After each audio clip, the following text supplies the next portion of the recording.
அதாவதுங்க, தொழில் பண்ணிகிட்டு இருந்தேன். அதுலேயும் எதிரி வந்து நான் தொழில் பண்ண முடியாமல் விட்டுட்டேன்.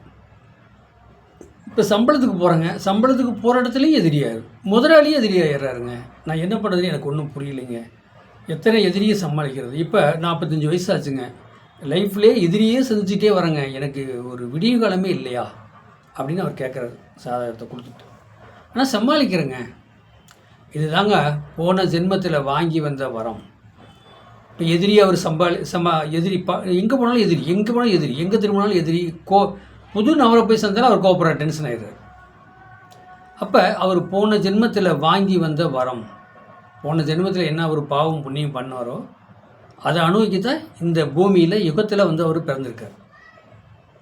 அப்போ என்ன காரணங்க அப்படின்னு கேள்வி கேட்டிங்கன்னா, இப்போ செவ்வாய் இருக்கார். செவ்வாய்னா டென்ஷன் பார்ட்டி, கோவக்காரர். செவ்வாய்னா இளைய சகோதரன், டென்ஷன் பார்ட்டி. 3ஆம் இடம், மொபைல், இன்டர்நெட்டு.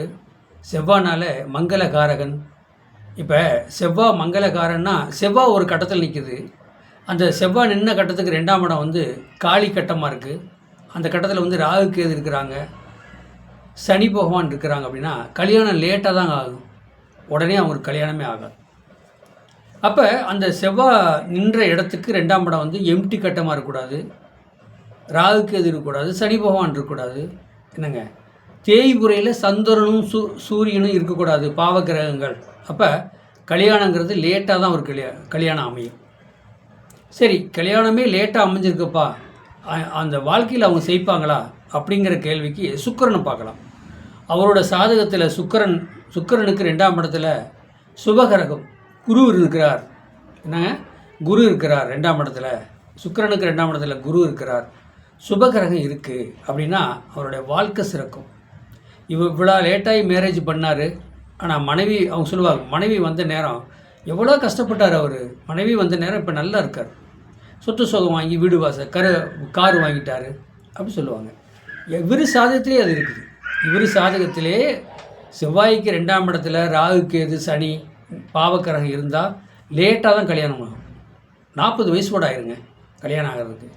அப்போ 40 வயசு, அப்போ நம்ம பார்க்குறோம், பொருத்தம் பார்த்துக்கு இருக்கும்போதே அந்த அவருடைய சாதகத்தில் செவ்வாய்க்கு 2ஆம் இடத்துல சரியில்லாத கிரகம் இருக்குது, எம்டி கட்டமாக இருக்குது. அப்படின்னா கல்யாணம் லேட்டு. சரி, அதை விடுங்க.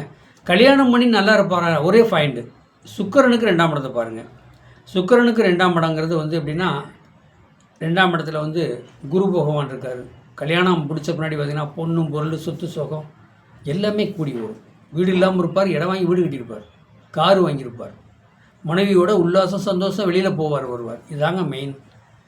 அப்போ அந்த அதே லக்கணத்துக்கு 12ஆம் இடத்துல செவ்வாய் இருக்குன்னு வச்சுங்க. அந்த செவ்வாய் இருந்தால் எதிரி வந்து இவர் வாட்டில் போயிட்டுருப்பார். இவருக்கு தெரியாமல் எதிரி வளருவாங்க, இவருக்கு தெரியாமல் எதிரி உருவாகுவாங்க. இது தாங்க சாதகம். 12ஆம் இடத்துல செவ்வாய் இருந்தால் இவருக்கு தெரியாமல், இப்போ என்ன சொல்லுவாங்கன்னா, இவரை முன்னாடி விட்டு பின்னாடி பேசுவாங்க, பின்னாடி பிரச்சனை பண்ணுவாங்க. இவர் அங்கே போங்கல, இவர் பின்னாடி ஆள் வச்சு பிரச்சனை பண்ணி அவரை ஒரு வழி பண்ணிடுவாங்க. இதுதாங்க சாதகம். லக்கணத்துக்கு 12ஆம் இடத்துல செவ்வாய் இருந்தால் எதிரி வந்து முன்னாடி வரமாட்டாங்க, பின்னாடி வருவாங்க. அப்போ லக்கணம் செவ்வாய்க்கு 2ஆம் இடம் எம்டி கட்டமாக இருக்குது, ராகுக்கு இது இருக்குது, பாவகரம் சனி பகவான் இருக்காருன்னா கல்யாணம் லேட்டாகும். அதே சுக்கிரனுக்கு 2ஆம் இடத்துல குரு இருந்தால் பணங்காசு, கல்யாணத்துக்கு அப்புறம் பொண்ணு பொருள் சொத்து சோகம் எல்லாமே சேரும்.